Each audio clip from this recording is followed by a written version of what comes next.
Okay, it's Thanksgiving weekend. Just a little progress here. Got the fuel cell mounted. Those bars, I need a couple more bolts, but they obviously removed to get that thing in there. It looks pretty good. Got the adjustable tilt steering column in. And I also have my pedals where I want them to go now. I got a little bit more leg room. Not quite as much as I'd like, but it's intolerable.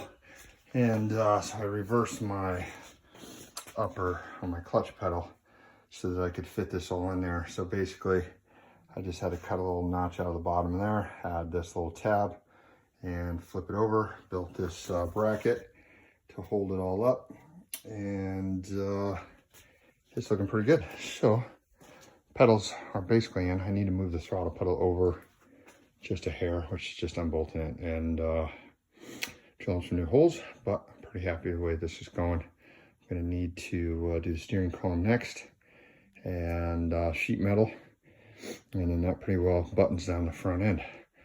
All right, back to work.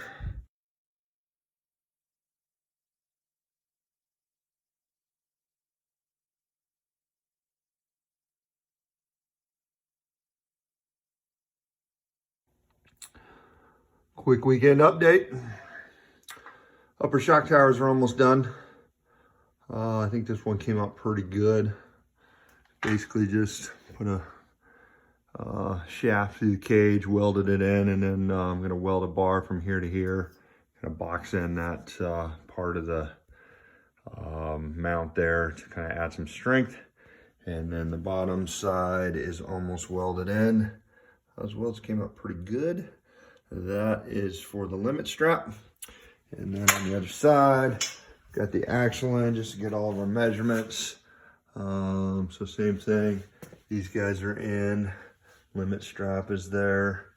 Other side on the mount, same thing. So just kind of an I-beam, and this one's all pretty much welded up except for I got to box this in right here. So I'm going to switch gears right now. I ran out of argon again. I think they cheated me on this bottle, but anyway, I'm going to switch gears and go out to the body. It's outside, and try to get the inside of it painted because I have to have it back on the car by Monday. Back to work.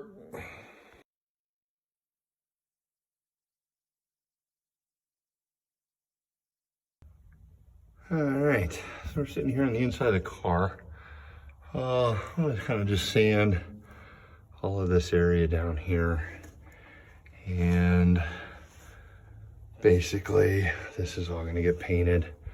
All this area in here, this is gonna get covered with the panels. So we're just gonna kind of get this cleaned up and do a quick kind of a rattle can job. I don't care too much about inside of here, so some of this needs to get cleaned up with a grinder, these areas. But I'll do that later. Like I said, I'm not worried about this part of the car too much. Anyways, quick update. Back to work. Just a quick video, kind of wrap up on this series of getting the shock towers built, the rear coilovers. Obviously the body's back on, that's a big step. You can see how the body clears that shock pretty well.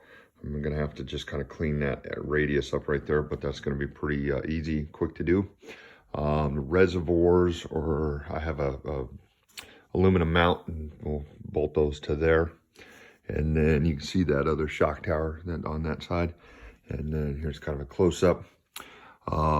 They just tied it in with some plate, smoothed it out. I think it looks pretty good. Here's the reason why you don't paint things when it's hot, because it'll bubble up on you and look terrible. So I've got to redo that. Inside the car, I got it painted. So I went with this this kind of dark gray. It's kind of just offset and accent the silver cage. I think it looks pretty good. Over here, I took a panel off my original car and kind of fit it back in there and clean that up, and a little bit of just a memorandum for the other car. It's a way to remember the other thing, but it looks a little ratty, but I like it. Next steps are to probably get the dash in and start the wiring, plumbing will go pretty quick. Moving along, back to work.